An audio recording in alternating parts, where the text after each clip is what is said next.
solubility and solubility product.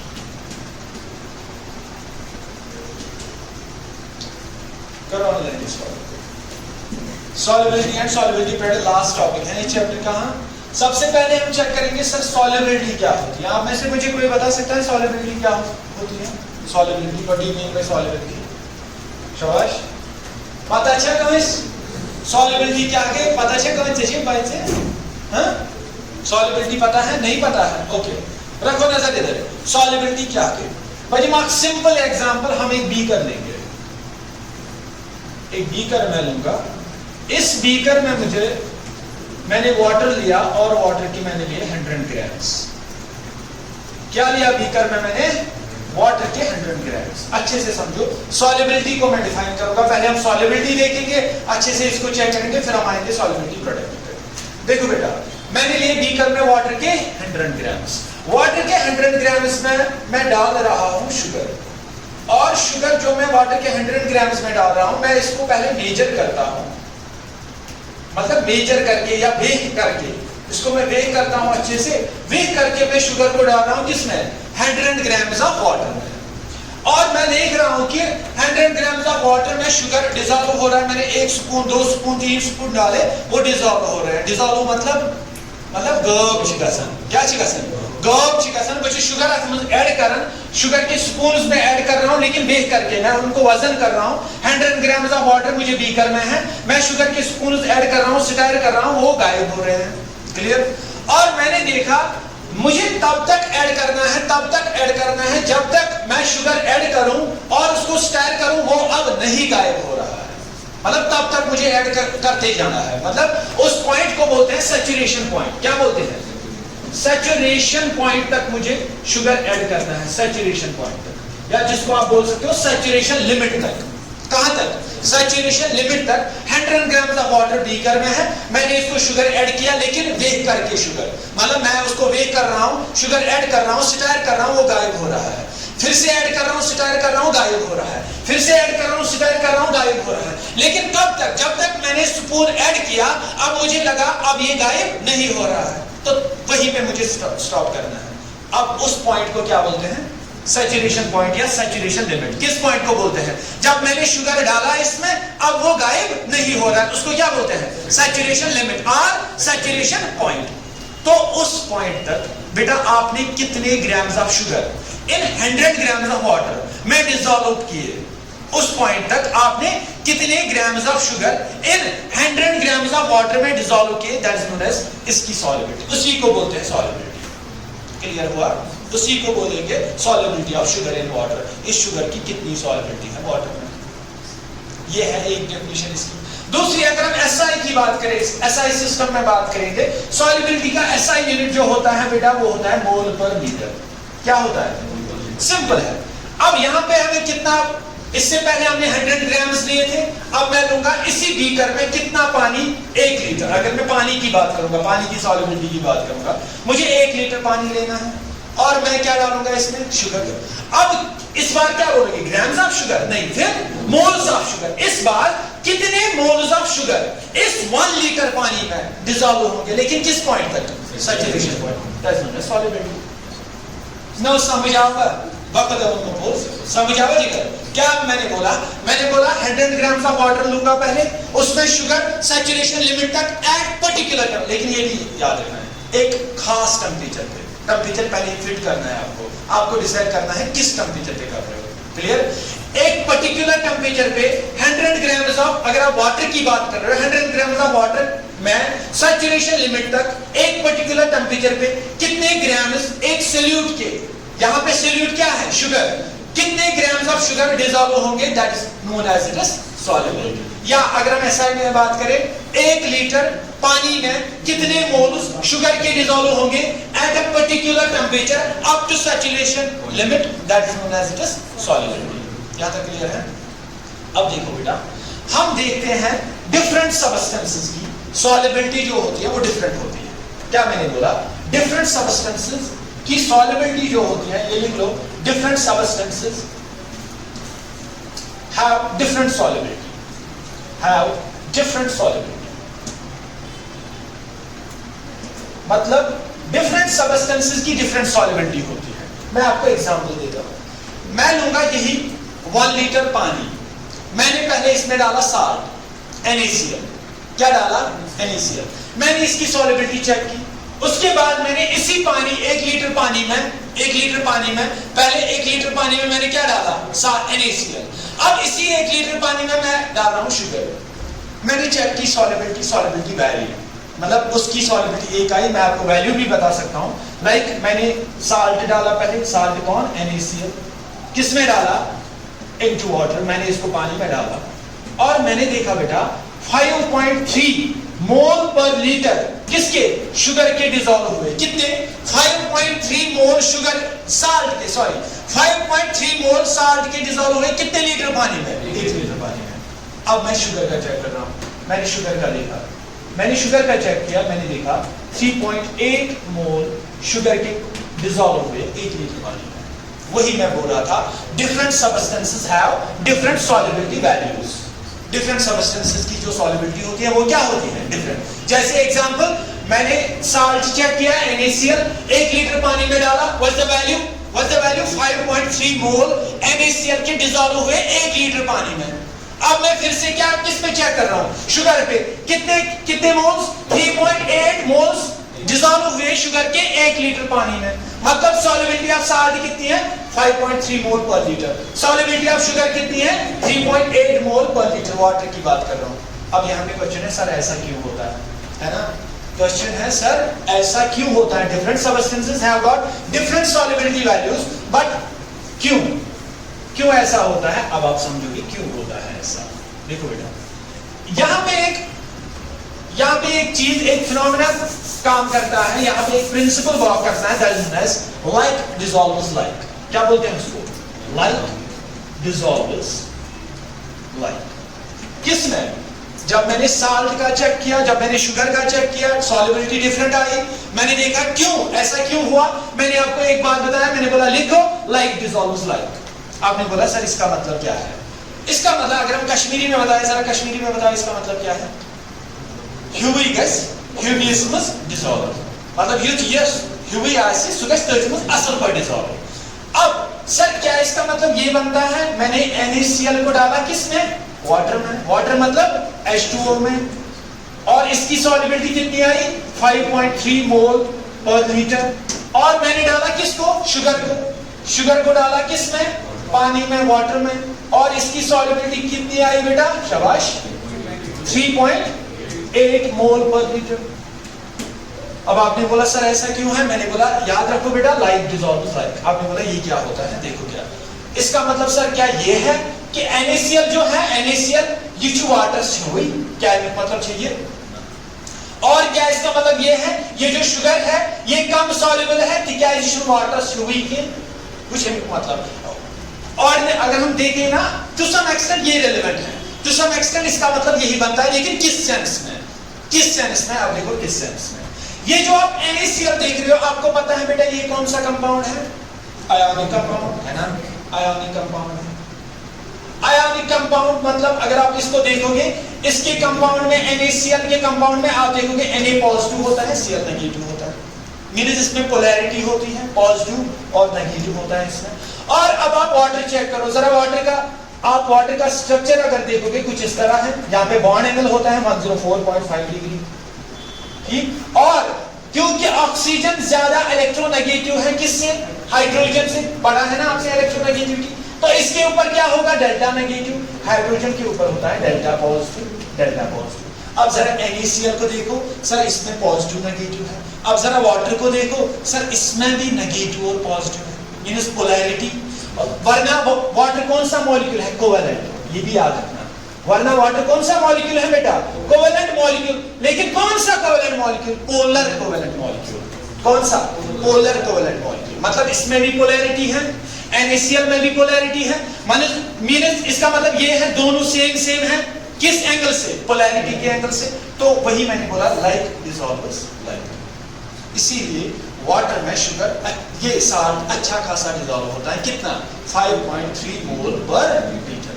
अब हम देखेंगे शुगर का। देखो बेटा, अगर आप शुगर देखोगे, शुगर की फार्मूला शाबाश C12 H22O11। अगर आप ये देखोगे ये प्योर कोवेलेंट मॉलिक्यूल है। कौन सा? प्योर कोवेलेंट मॉलिक्यूल, मतलब ये कोवेलेंट मॉलिक्यूल है। लेकिन कौन सा कोवेलेंट मॉलिक्यूल? क्या इसमें कोई पोलैरिटी है? नहीं, इसमें कोई it is non polar covalent molecule. अब इस शुगर को आप डाल रहे हो किसमें? पोलर में। नॉन पोलर को डाल रहे हो किसमें? पोलर में। तो क्या यहाँ पे आएगा लाइक डिसॉल्व्स लाइक? ये तो लाइक है ही नहीं। वो कहाँ शुगर? Non polar. ये कहाँ वाटर? पोलर। तो दैट इज द रीजन इसकी जो सॉल्युबिलिटी है वो ड्रॉप हो जाती है कहाँ तक? 3.8। तो यहाँ पे किस फिनोमेना ने काम किया? यहाँ पे लाइक डिसॉल्व्स लाइक, मतलब अगर एक जैसे होंगे एक दूसरे में वो अच्छे से सॉल्युबल हो जाएंगे। क्लियर? अब यहाँ पे हमें बात किसकी करनी है? Since we are dealing with chemical equilibrium और हम साल्ट्स पे हैं, हम यहाँ पे चेक करेंगे सॉल्युबिलिटी किनकी? साल्ट्स।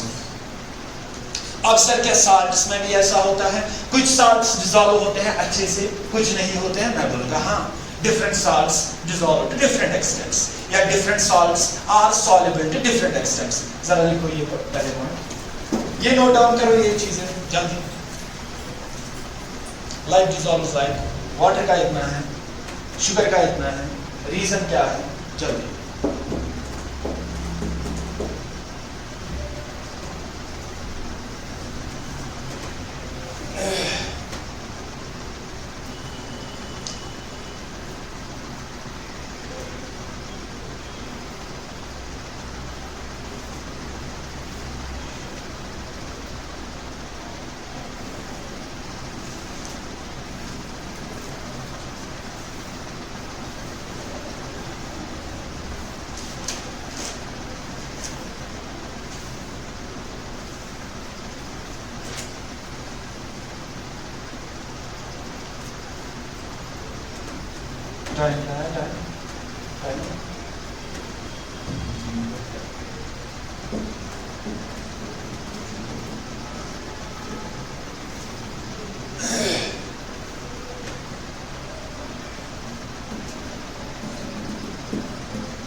बस अगर कोई पॉइंट रह भी गया मैं उसको नोट कराऊंगा बाद में। ये ऑनलाइन चल रहा है इसलिए करो आप सारा इतिहास करो, इतिहास करो।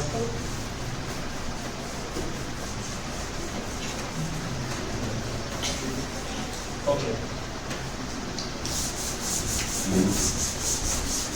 अब हम साल्ट्स की बात करेंगे। मैंने क्या बोला? साल्ट्स में भी क्या होता है? Different salts are soluble to different extents. कुछ साल्ट्स अच्छे खासे सॉल्युबल होते हैं और कुछ साल्ट्स कम सॉल्युबल होते हैं। I will give an example. For example हमारे पास है CaCl2, इसको जानते हो? It is calcium chloride. क्या है? Calcium chloride. दबन यासच आसन वाटर्स में अगर इसकी सॉल्युबिलिटी चेक करो, वायर ज्यादा सॉल्युबल किसमें? वाटर में ये बहुत ज्यादा सॉल्युबल होता है। अब आप बोलोगे कितना सॉल्युबल? अगर आप ये calcium, it is hygroscopic in nature.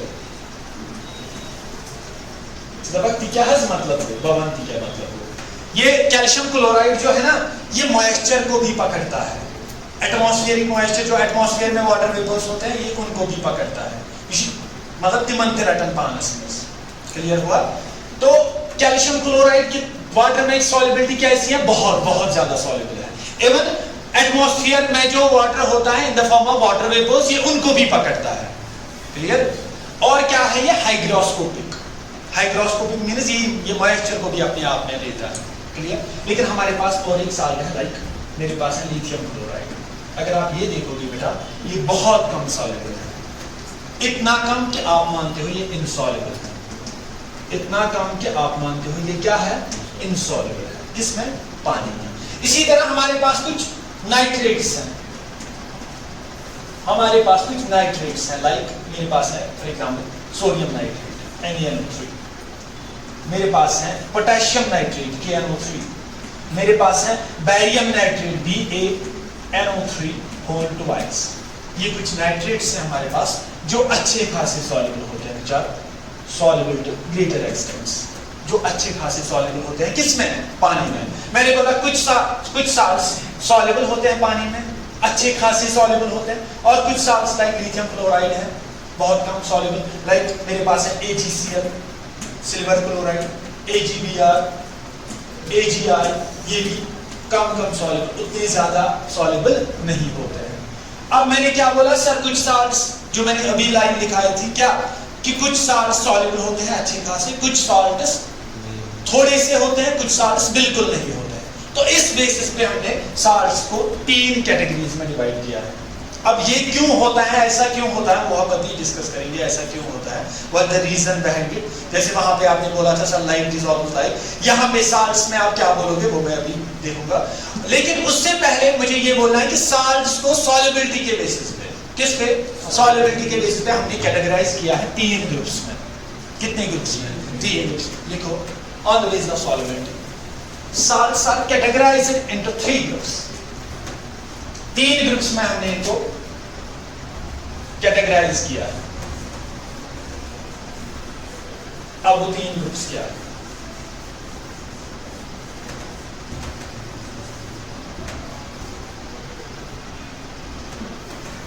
पहला लिखो soluble salts,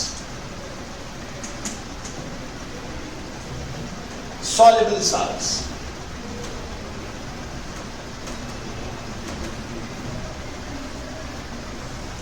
दूसरा लिखो less soluble salts।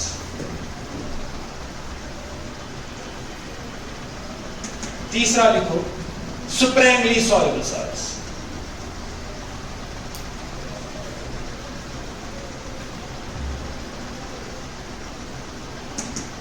कितने ग्रुप्स में? 3। सुप्रेमली सॉल्युबल मतलब बहुत कम, नियरली इनसॉल्युबल होते हैं। पहला ग्रुप सॉल्युबल साल्ट्स, ये वो साल्ट्स होंगे जो जिनको हम सॉल्युबल बोलेंगे, लेकिन किस बेसिस पे?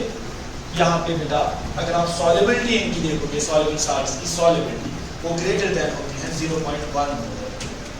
0.1 मोलर से ज्यादा इनकी सॉल्युबिलिटी होती है। What does that mean? 0.1 molar mole per litre, 1 litre में 0.1 मोल से ज्यादा ये सॉल्युबल होते हैं। क्लियर? इसके बाद जो लेस सॉल्युबल साल्ट्स होते हैं, ये हो, इनकी सॉल्युबिलिटी बेटा बिटवीन होती है 0.1 मोलर, 0.01 मोलर, 0.01 मोलर और 0.1 मोलर के बिटवीन में, इसके बीच में जिनकी सॉल्युबिलिटी होगी उनको आप क्या बोलोगे? Less soluble salts. क्लियर? पहले मैंने क्या बोले? सॉल्युबल साल्ट्स कौन होंगे सर? वो साल्ट्स जिनकी सॉल्युबिलिटी होगी 0.1 मोलर से ज्यादा। दूसरे लेस सॉल्युबल साल्ट्स, सर वो साल्ट जिनकी सॉल्युबिलिटी होगी 0.01 मोलर से लेके 0.1 मोलर तक। अब तीसरे हैं सुप्रेमली सॉल्युबल साल्ट्स, सर जिनकी सॉल्युबिलिटी होगी लेस देन 0.01 मोलर, 0.01 मोलर से भी कम, इससे भी कम। Those are known as supremely soluble salts। Those are known as supremely soluble salts। अब यहां से एक क्वेश्चन आया है एक बार, अब हम वो क्वेश्चन पहले डिस्कस करेंगे, फिर मैं रीजंस पे आऊंगा सॉल्युबिलिटी ऑफ साल्ट्स की, का क्या रीजन है इसके पीछे, कि कुछ साल्ट्स बहुत सॉल्युबल होते हैं, कुछ साल्ट्स बहुत कम सॉल्युबल होते हैं, और कुछ साल्ट्स बिल्कुल भी सॉल्युबल नहीं होते हैं। इसका क्या रीजन है वो हम फिर बाद में देखेंगे, लेकिन पहले हम उस क्वेश्चन को डिस्कस करेंगे। क्वेश्चन वाज, हमारे पास साल्ट्स थे like AgCl, AgBr and AgI, और हमसे पूछा गया है बेटा इन 3 साल्ट्स में सबसे ज्यादा सॉल्युबल कौन है और सबसे कम सॉल्युबल कौन है? क्या बोला गया है? पहले तो ये, अगर आप इनकी सॉल्युबिलिटी चेक करोगे उतनी खासी, मतलब उतना ज्यादा सॉल्युबल नहीं है। अब जितने भी है ना, मुझे बताओ सर इन 3 में से ज्यादा सॉल्युबल कौन है या कम सॉल्युबल कौन है, मुझे बताओ। यहाँ पे एक रूल काम करता है बेटा, आपने ऑर्गेनिक केमिस्ट्री में पढ़ा होगा, फजन्स रूल पढ़ा है। यहाँ पे बोलो आप ऑनलाइन हो ना, यहाँ पे बोला हाँ सर पढ़ा है। आई नो अभी आपने ऑर्गेनिक स्टार्ट नहीं की है। फजन्स रूल, कौन सा रूल? फजन्स रूल। बहुत अच्छा। तो फजन्स रूल क्या बोलता है? अकॉर्डिंग टू फजन्स रूल, जो कोवेलेंट कैरेक्टर होता है, क्या होता है? Covalent character. जरा जोर से बोलो, कौन सा कैरेक्टर? Covalent character. किसी भी मॉलिक्यूल का जो कोवेलेंट कैरेक्टर होता है वो होता है directly proportional to size of NI. किसका? Size of NI. मतलब अगर किसी मॉलिक्यूल में या किसी कंपाउंड में कोई मॉलिक्यूल है, उसमें एनायन है और उस एनाइन का जितना साइज ज्यादा होगा उतना कोवेलेंट कैरेक्टर ज्यादा होगा। क्या मैंने बोला? जितना साइज ज्यादा होगा उतना कोवेलेंट कैरेक्टर ज्यादा होगा मॉलिक्यूल का। मुझे बताओ इनमें एनाइन कौन है? क्योंकि हैलाइड आयन्स नेगेटिव होते हैं, वही तो एनाइन होते हैं ना। यहाँ पे एनाइन कौन है? Cl नेगेटिव, यहाँ पे Br नेगेटिव, यहाँ पे I नेगेटिव। और जब आप क्लोरीन से आयोडीन की ओर जाते हो, डाउन द ग्रुप जाते हो, बताओ साइज इंक्रीज होगा, बड़ा है आपने कि डिक्रीज होगा? इंक्रीज होगा। तो इन तीन में से सबसे बड़ा कौन होगा? Sir I negative will be greater than Br negative will be greater than Cl negative. इसका मतलब अगर आप इन तीन में से देखोगे सबसे ज्यादा कोवेलेंट कैरेक्टर किसका होगा? AgI। AgI will be very much covalent in character than AgBr than AgCl। अब हम देखेंगे सर आप बात कर रहे हो किसकी? सॉल्युबिलिटी की। अब बताओ सॉल्युबिलिटी, अगर हम बेटा सॉल्युबिलिटी देखें, सॉल्युबिलिटी जो होती है वो होती है inversely proportional to covalent character. किसके? मतलब कोवेलेंट कैरेक्टर ज्यादा, सॉल्युबिलिटी कम। अब बताओ इनमें कोवेलेंट कैरेक्टर किसका सबसे ज्यादा है? AgI का। मींस सॉल्युबिलिटी क्या होगी? सबसे कम। मुझे बता इन तीन में से सबसे ज्यादा सॉल्युबल कौन होगा? AgCl। Very good. AgCl will be greater soluble than AgBr, much soluble than AgI। Clear? ये है इनका सॉल्युबिलिटी का ऑर्डर। किसका? सॉल्युबिलिटी का ऑर्डर। और वो किसका ऑर्डर था जो ऊपर हमने लिखा?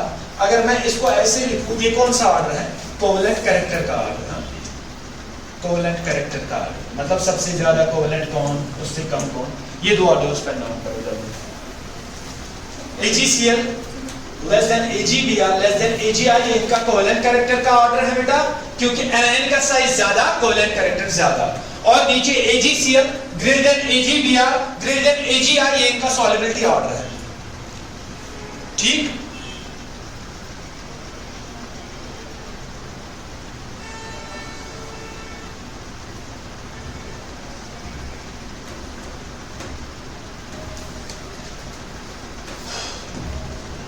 रूल कौन सा बोला मैंने? हजन्स।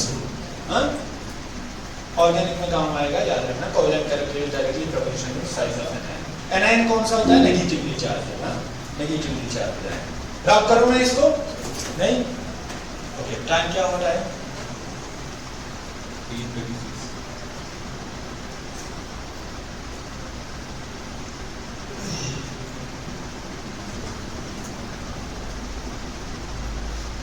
मुझे बता AgCl, AgBr, AgI में सबसे ज्यादा सॉल्युबल कौन? AgCl। उससे कम? सबसे कम AgI। सबसे ज्यादा कोवेलेंट कैरेक्टर किसका? AgI। उससे कम? AgI। सबसे कम? AgCl। What is the reason for covalent character? Covalent character is directly proportional to size of anion. What is the reason for solubility?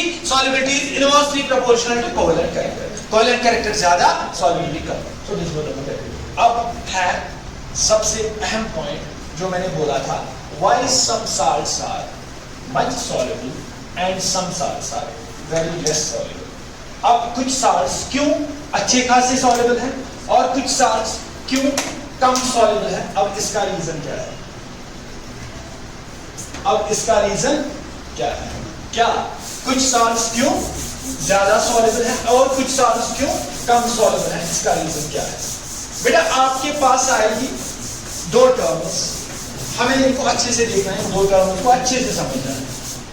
एक टर्म है, पता नहीं इससे पहले आपने सुनी होगी नहीं सुनी होगी, लैक्स एनर्जी। सुनी है? लैक्स एनर्जी। और इसको दूसरा नाम बोलते हैं लैक्स एंथैल्पी। क्या? लैक्स एंथैल्पी। ये है एक। और दूसरा जो है that is hydration energy. Hydration energy, इसका दूसरा नाम है हाइड्रेशन एंथैल्पी और सॉल्वेशन एनर्जी भी आप इसको बोल सकते हो, या हाइड्रेशन एंथैल्पी।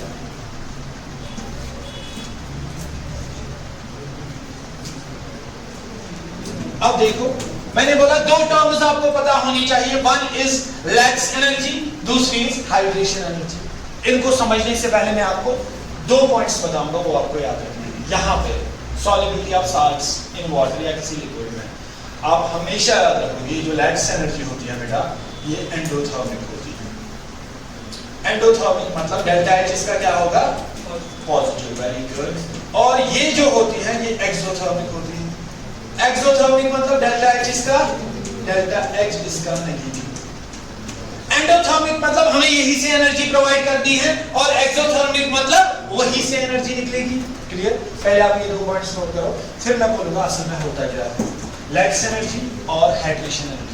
मैंने अभी मुझे कुछ भी नहीं पता है लेट्स क्या होती है, लेट्स एनर्जी क्या होती है, हाइड्रेशन एनर्जी क्या होती है। मैंने बस आपको बोला let's energy is endothermic in nature यहाँ पे और hydration energy is exothermic in nature यहाँ पे।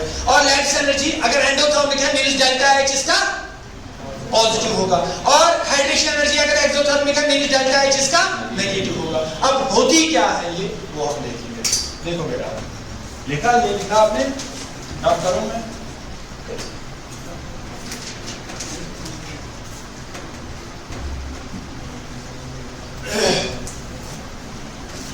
अब देखो बेटा, फॉर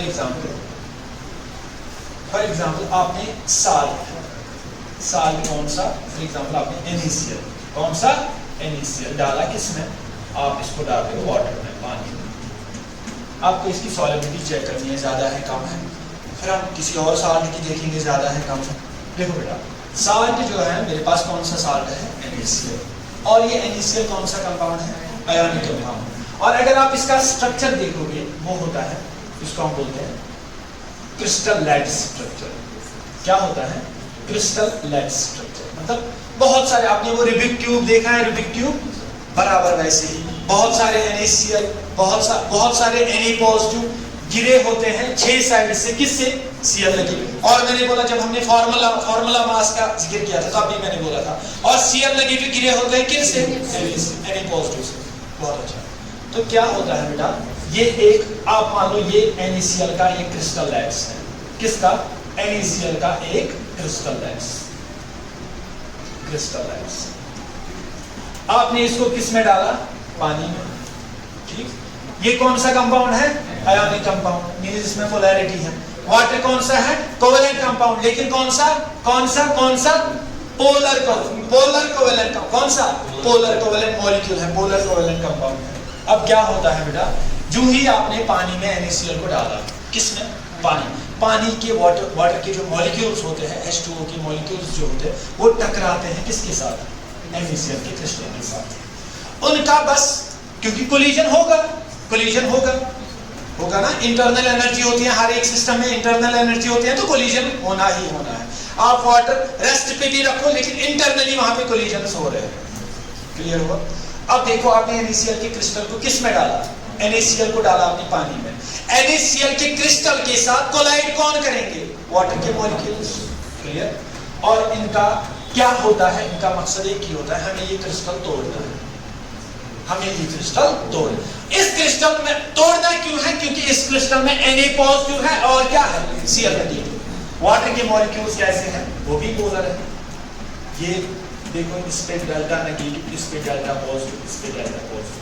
और अगर फॉर एग्जांपल यहाँ पे Na पॉजिटिव है, जरा मुझे बताओ वाटर का कौन सा एंड इस Na पॉजिटिव के पास जाएगा, O negative, delta negative, O delta negative, टकराएगा किसके साथ, Na पॉजिटिव के साथ। इसी तरह अगर दूसरे कॉर्नर पे Cl नेगेटिव है, फॉर एग्जांपल यहाँ पे Cl नेगेटिव है, बताओ इसके साथ टकराएगा कौन, H डेल्टा पॉजिटिव। क्लियर? ऐसे ही रैंडम कोलिजन्स होते हैं, रैंडम कोलिजन्स, और एंड पे ये साल्ट का क्रिस्टल जो है ये ब्रेक होता है। क्या होता है, अब इस साल्ट के क्रिस्टल को ब्रेक होने में जो एनर्जी लगती है, दैट इज लेट्स एनर्जी। क्या है लेट्स एनर्जी? सर, साल्ट को हमने डाला पानी में, वाटर के मॉलिक्यूल साल्ट के क्रिस्टल के साथ कोलाइड करेंगे और उसको तोड़ेंगे, तोड़ने में जो एनर्जी लगेगी that is known as lattice energy. Clear? अब मुझे बताओ जितनी ये लेट्स एनर्जी कम, आप क्या चाहते हो, साल्ट सॉल्युबल हो जाए पानी में, साल्ट सॉल्युबल हो जाए, डिसॉल्व हो जाए, हमें ये दिखना नहीं चाहिए। कैसे नहीं दिखेगा, आप जब इसका साइज छोटा होगा, कैसे नहीं दिखेगा, जब इसका साइज छोटा और नियरली फिर उतना छोटा कि आप उसको देख नहीं पाओगे, है ना भाई। छोटा कैसे होगा ये साइज, जब ये टूटेगा कि जब ये जुड़ जाएगा, जब ये टूटेगा। और तोड़ने में मदद कौन देगा आपको, वाटर के मॉलिक्यूल्स। और वाटर के मॉलिक्यूल इसके साथ कोलाइड करेंगे, तोड़ेंगे इसको, उनको एनर्जी लगेगी ना तोड़ने में, उसको क्या बोलते हैं? लेट्स। अब आप मुझे बताओ, आप समझो अपने दिमाग से थोड़ा सा, आप क्या चाहते हो? साल्ट सॉल्युबल हो जाए वाटर में, साल्ट सॉल्युबल, लेट्स एनर्जी ज्यादा लगनी चाहिए कि कम? ज्यादा कि कम? अच्छे दिमाग से सोचो, कम। बहुत अच्छा। जितनी लेट्स एनर्जी कम, वाटर के मॉलिक्यूल्स इसको जल्दी तोड़ पाएंगे, उनको बहुत कम एनर्जी लगेगी तोड़ने में, ये जल्दी बिखर जाएगा, इसके आयन जल्दी बिखर जाएंगे, और जो ही आयन बिखर गए, फॉर एग्जांपल ये है आपका Na पॉजिटिव, इसको वाटर का OH नेगेटिव ऐसे, ये है डेल्टा नेगेटिव, ये H delta positive, H delta positive, यहां से और एक डेल्टा नेगेटिव, यहां से और एक डेल्टा नेगेटिव, यहां से और एक डेल्टा, और इसी को आप बोलते हैं solvation. At önemli zapar şiliği tak, akşiliği takat atak पटकने कवर वाल में कुमा नहीं हो, वाटर मॉलिक्यूल नहीं हो। आप जब देखोगे आपको ये साल्ट का Na पॉजिटिव दिखेगा, कहाँ दिखेगा? आपको दिखेंगे ये वाटर मॉलिक्यूल्स, ये गायब हो जाएगा। क्लियर? तो लेट्स एनर्जी क्या होनी चाहिए? कम की ज्यादा? कम, for a salt to be soluble in a particular liquid। अब हम